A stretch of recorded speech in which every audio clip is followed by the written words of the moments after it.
so good. We used to get them at Italian bakeries in New York, and they were absolutely fantastic. You can make them at home. They're not that difficult to make. They're really, really good. They're more of a cake than a cookie that's then cut into cookie-sized pieces. This is absolutely a fantastic cookie. I think you'll enjoy this recipe, so let's get started. We're going to be using 4 eggs in this recipe. We're going to start by taking our egg whites. We have them separated from our yolks. And 1/4 teaspoon of salt. And lightly frothing our egg whites. You want to beat these until they're light and frothy. You can use a mixer for this if you like. I find it's easier to just whip them up like this really quickly. Really only takes a few moments.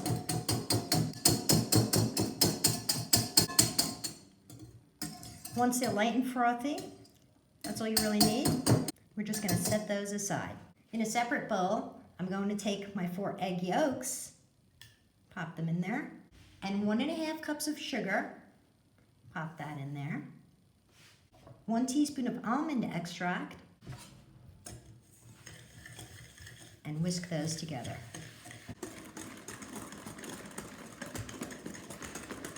Once that's nice and light and creamy, we can add our melted butter. We're going to need 2 sticks of melted but cooled butter, and we're just going to pour that in there and mix that up really well. It smells so good already.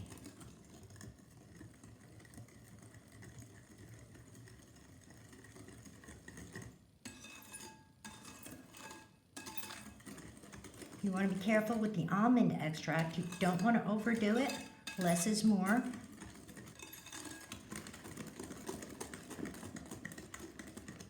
Once those are thoroughly mixed together, we want to add 8 ounces of almond paste. Almond paste is what really gives these cookies their texture and their flavor. You really need that combination of both almond paste and almond extract. Once we have that in there, we mix that up, get that thoroughly incorporated. Smells so good. I can't tell you how good this smells. You will love these cookies. A lot of people use a mixer for these cookies. You can if you want to, I guess. I just find it's easier this way, and your cookies come out just as amazing.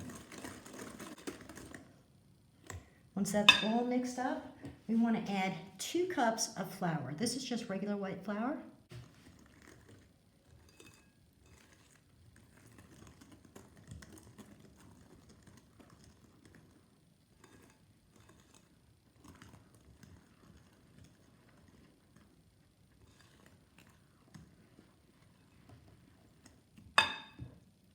The rest of my flour.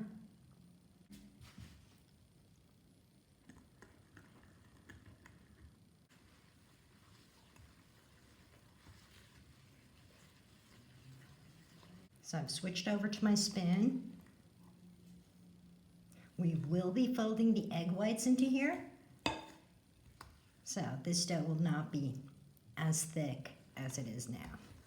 So we take our egg whites that we've beaten from before, and gently pour that in.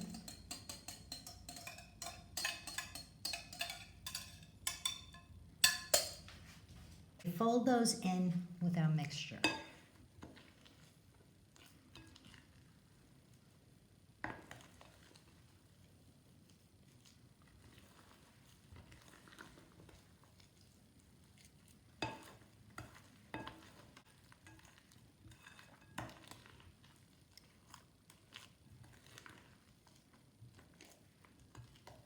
That combination of almond extract with the almond paste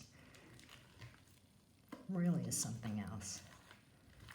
You just want to keep folding till everything is fully incorporated.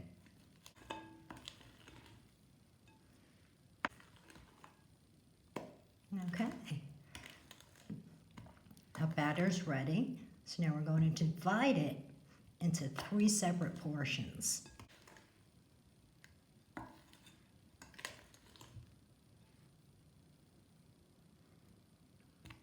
Perfect consistency. A little thick, but still smooth. You don't want this batter too thick because you still want to be able to spread it out into your pan. Now we're just going to take our batter and divide it equally into 3 portions. You can use a scale for this, or you can just eyeball it.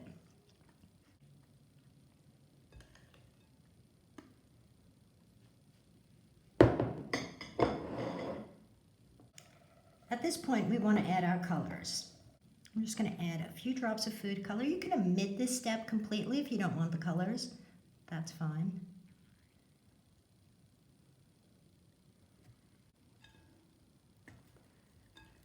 Mix that in.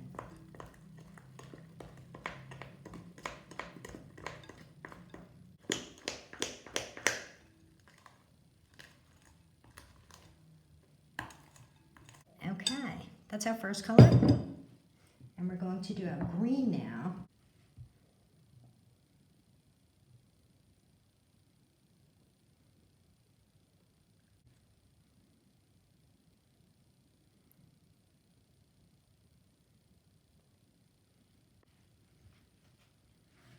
Just mix that up.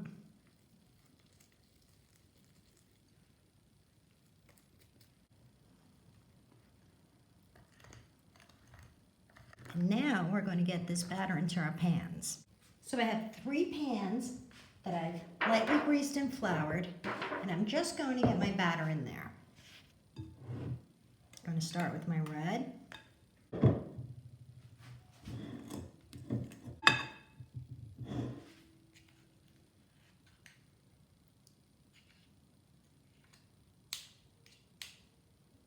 This is why I like working with spoons with this batter. We're just going to spread that all out. It will be a thin layer of batter, don't worry about that. But you do want to get that to the edges. Try to get it as liberal as you can as you get it in though. So my batter is in my pans, all my layers are evenly distributed. They look great, they smell amazing. These do not need to bake long at all, anywhere between 8 and 10 minutes, just until they start to lightly turn color around the edges. 8, 10, maybe 12 minutes depending on your oven. So in they go. So all 3 of my layers are baked and out of the oven. They smell absolutely amazing, and we're going to proceed to the next step. So I have a tray that I've lined with parchment paper. I want my top layer to be red. So I'm going to start layering this by placing my red layer, you can see the top right out. My red layer on the bottom. This way when I flip it over later to put the chocolate on, this will be my top layer, and I'll be able to get a nice shiny coating of chocolate on there. I like to get everything assembled, get the chocolate on, get it all chilled, and then I'll trim the edges. But for right now, we're just going with this.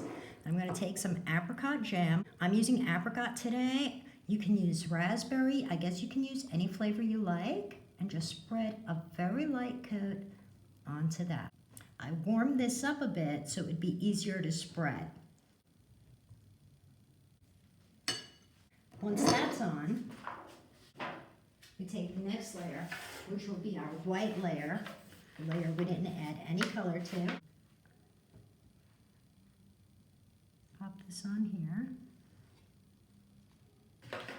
And add another layer of my apricot jam.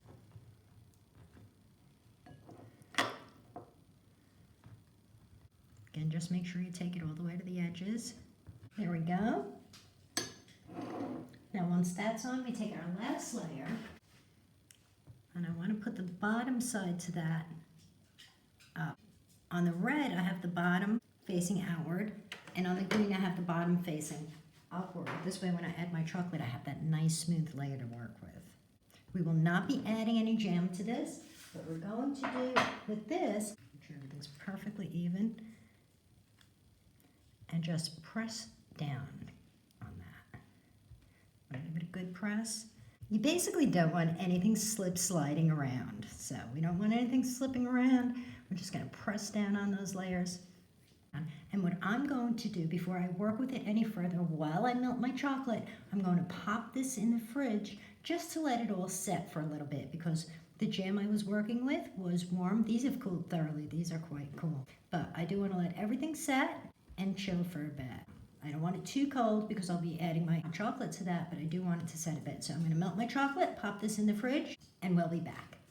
Okay, so my layers have chilled a bit. They've had time to set. And what I have here is 8 ounces of chocolate, to which I've added 1 tablespoon of vegetable oil. The oil will help make them less likely to break as we cut them, and it'll give it a little bit of shine. So I'm going to get this chocolate on there.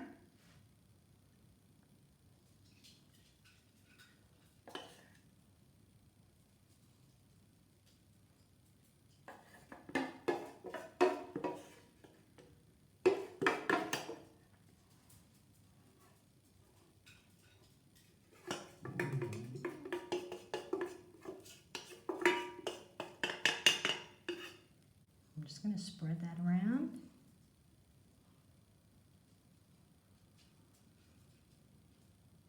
Get as close to the edges. Don't forget, we'll be trimming those edges, so we don't need to worry about that.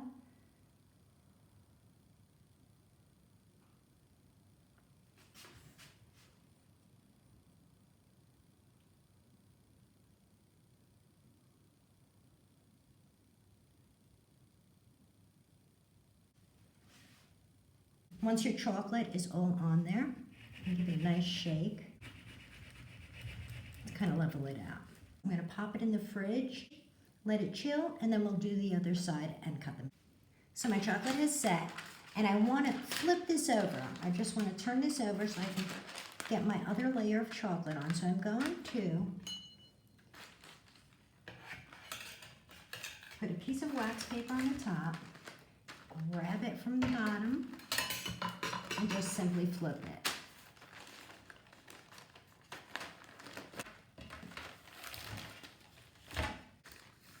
And remove the wax paper from here. I've melted my chocolate, again, 8 ounces with 1 tablespoon of vegetable oil, and I have let it cool. You're not putting the hot chocolate onto the cooled cookies. We're just gonna get our chocolate on there. We wanna work quickly because this is a little cooled. You can let it come to room temperature if you like, but I'm just gonna get that on there now and work quickly.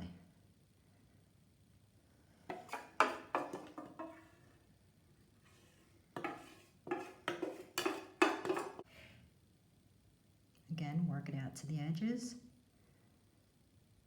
You don't have to get all the way out to the edges because we will be trimming those off.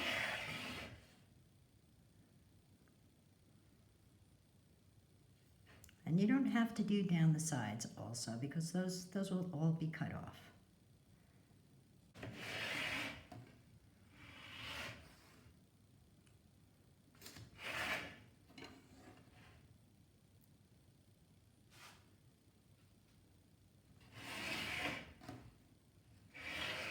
I like to work my way to the edges and then smooth everything out.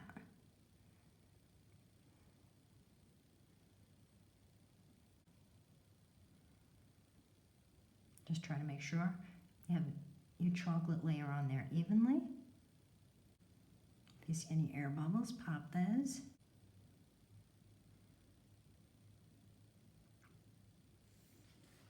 Again, give it a good shake, just to settle that chocolate in, kind of smooth it out. This will be your top layer. So you want it to look as nice as possible. And just pop this in the fridge until your chocolate sets. For me, that's about an hour. It depends on your fridge. You could let this sit overnight and then cut them in the morning. So I'm going to pop them in the fridge, and then as soon as the chocolate sets, we'll be back to cut them and serve them up. My chocolate has set. I'm going to start trimming the edges. So cut at an angle.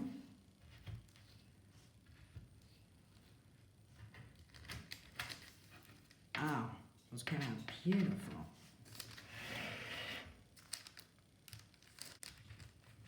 I find cutting it at an angle works best.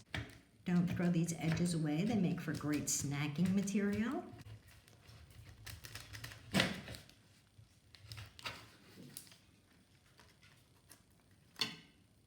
Once I have the corners cut, I'm going to score them every 2 inches.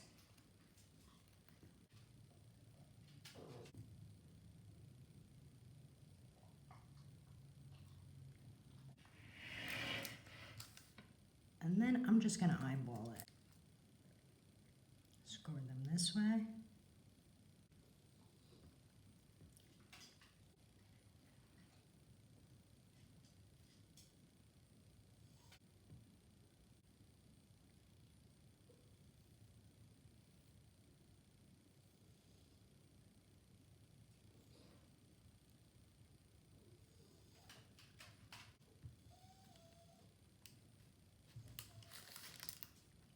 And at this point, I'm going to just cut straight through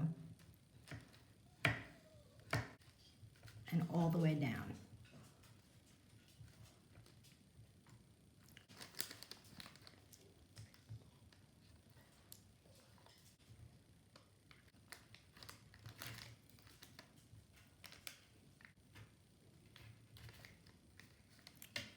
I'm going to take this, put it on a plate.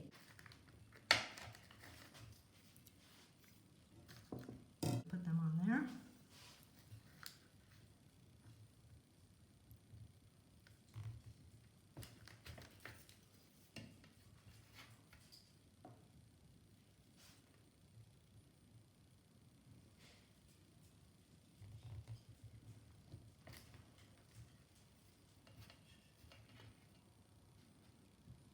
These came out so good. Best part, as you can see, because of the oil that we put in the chocolate, we didn't get any breakage on the top.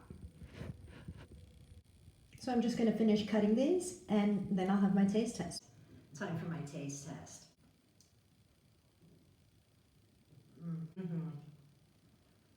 So good. I can't tell you how good these are. I hope you enjoyed this recipe. I hope you give it a try. Please take a moment to like, comment, and subscribe, and hit that notification bell for more recipe